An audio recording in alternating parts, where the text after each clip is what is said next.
फिलहाल ये सड़कों की क्लियरेंस की बात कर रहे हैं आप। पहले अगर बताया गया था कि लोग जो हैं बहुत इकट्ठे हो गए, सड़कों की क्लियरेंस की वजह से बहुत जो है डिले आ रहा था, लोग उस तरह से काम नहीं कर रहे। यानी अब ना वहाँ पर उस तरह से पानी लाने का मामला है या डीजल लाने का मामला है। अभी बताया गया कि क्लियरेंस हो चुकी है, क्या ऑपरेशन में तेज़ी आई है?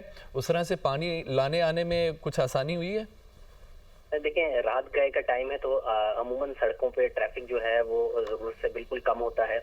कुछ सड़कें तो वैसे क्लियर हैं, लेकिन जो रास्ता नुमाइश चौरंगी से इस गुल प्लाजा की तरफ आ रहा है उस पे काफी बड़ी तादाद में लोग जरूर मौजूद हैं। लेकिन जो गुल प्लाजा से रास्ता सिविल अस्पताल की तरफ जा रहा है उसको क्लियर कराया गया है और उस एक ट्रैक को जो है वो बिल्कुल क्लियर करा के ताकि किसी जख्मी को निकाला जाए। लेकिन अगर बात की जाए नुमाइश चौरंगी से जो रास्ता गुल प्लाजा की तरफ आ रहा है उस दोनों ट्रैक पर जो है काफी ज्यादा लोग मौजूद हैं। लेकिन गुल प्लाजा से जब अब हम आगे आते हैं और आगे आने के बाद सिविल अस्पताल की तरफ जाएंगे उस रोड को इस वक्त क्लियर कराया गया। इस वक्त भी काफी बड़ी तादाद में ताजिर जो हैं वो वहां पर मौजूद हैं।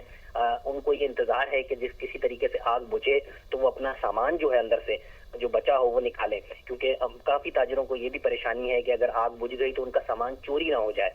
तो उस हवाले से काफी ज्यादा ताजिर यहाँ पर मौजूद हैं और कई लोग भी ऐसे मौजूद हैं जो आग देखने के लिए आ रहे हैं, वो भी उनके हमरा खड़े हुए हैं, वीडियोस बना रहे हैं। तो इस हवाले से ताजिरों को पुलिस और रेंजर्स और लोगों को पीछे कराती है, लेकिन ताजिर और जो शहरी हैं जो वहां पर मौजूद है वो पीछे हटने को तैयार नहीं है और वो इस वक्त भी वहां पर मौजूद है। उसमें कई ताजिर हैं, उनका कहना है कि हमारी दुकानें अंदर हैं, हमारा सामान अंदर मौजूद है, अगर सामान बच गया तो वो चोरी ना हो जाए। उस हवाले से वो अपना कंसर्न शो कर रहे हैं, जिनको पुलिस जो है यकीन दहानी तो करा रही है लेकिन उनको यकीन दहानी नहीं हो रही। वो परेशान है कि उनका सामान किसी तरीके से अगर बचा है तो वो उनको मिल जाए। जी।